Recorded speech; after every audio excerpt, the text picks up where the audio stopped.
It's one of the great astonishments of the age, right? Which is you try to understand, right?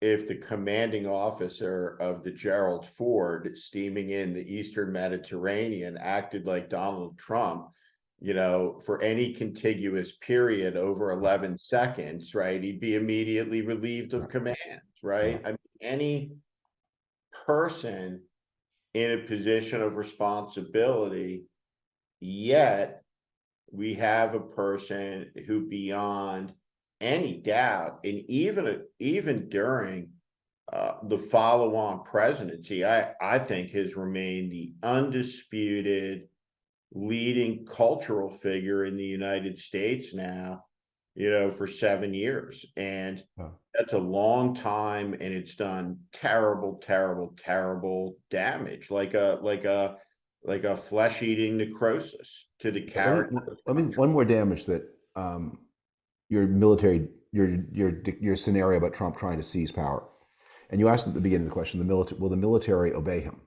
One of the consequences, one of the possible outcomes here is that Donald Trump doesn't destroy the United States; he destroys the United States presidency, which is one of the things. One of my, it's both a funny but also a little scary story. The story of the military parade that Donald Trump wanted. Yeah. So he goes to France in July of 2017. They have the big French parade, and it's something that's in their culture that isn't in our. And he says, "I want one of these," and he tells the military, "Do it for me." The military said, "That's French military culture. We don't do that stuff for two reasons. One is that our soldiers are heavily worked professionals, and if they have time for a stupid parade, they have time to spend that time with their families. We're not going to ask them to do a pointless task. And second, it's political, and we stay very far away from all of that." So the story of the next 3 years is the military generating one excuse after another as to why it can't give him its parade. And my favorite part of this long-running story was they say, well, if we put military vehicles on the streets of Washington, D.C., they will destroy the asphalt, and Washington, D.C. will bill us, and it will cost $80 million, and we don't have the $80 million line in our budget, so we can't do it.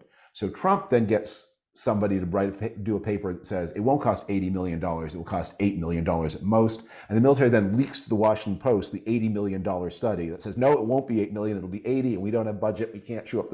And they just didn't want to do it. And they found ways, and finally he ended up getting a jet fly past, but not the parade. Okay, ha ha ha. An incredible story. Please continue.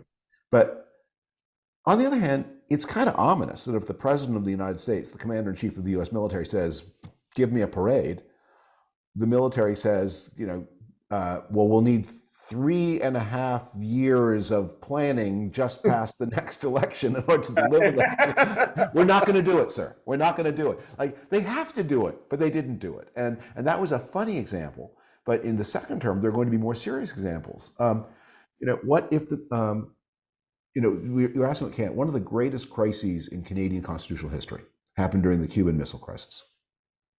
So the Prime Minister of Canada at the time was a man named John Diefenbaker, who had come in as a very flamboyant figure, but who went mentally ill, became paranoid and manic depressive. And he developed this intense loathing of John F. Kennedy. And during the Cuban Missile Crisis, the order went out to harden North American airspace. Because in those days, you're worried about the manned bomber that is going to come, not missiles, but the Soviets are going to send manned bombers over the North Pole, and Canadian airspace is absolutely integral to the defense of the United States. And Diefenbaker refuses to put Canadian forces on alert, basically out of spite. And the Canadian forces say, but wait a moment, Canada ratified the North American Air Defense Treaty. We are integrating these North American units, and my chain of command, my immediate officer is the commander-in-chief in Colorado Springs. That's the order I take. And the prime minister can't cut into that chain of command and override the order because there are treaties and things like that. And the military went on alert anyway and ignored the prime minister. This was a huge deal. There was an election in the next year, which Diefenbaker then lost, in which the Canadian public ratified the military's, in effect, disobedience of a superior order on the grounds that their argument was it was unlawful. There was a treaty and they had obligations. But that's the kind of crisis that is going to happen again and again and again. That the military is going to find a Trump orders in some, it contradicts an existing treaty that the president has not formally canceled. It contradicts some other law. We're not going to do it. And you can't just invoke the Insurrection Act and send it, which is written in what, 1792, and override every law since then about civilian military relationships. No, we're not going to do it. We're going to find ways not to do it. But that's scary too. Thank you for watching. Make sure you subscribe to our channel so you never miss a video. Also, for more content just like this, please consider joining our Warning Premium community. You can find out more in the description below.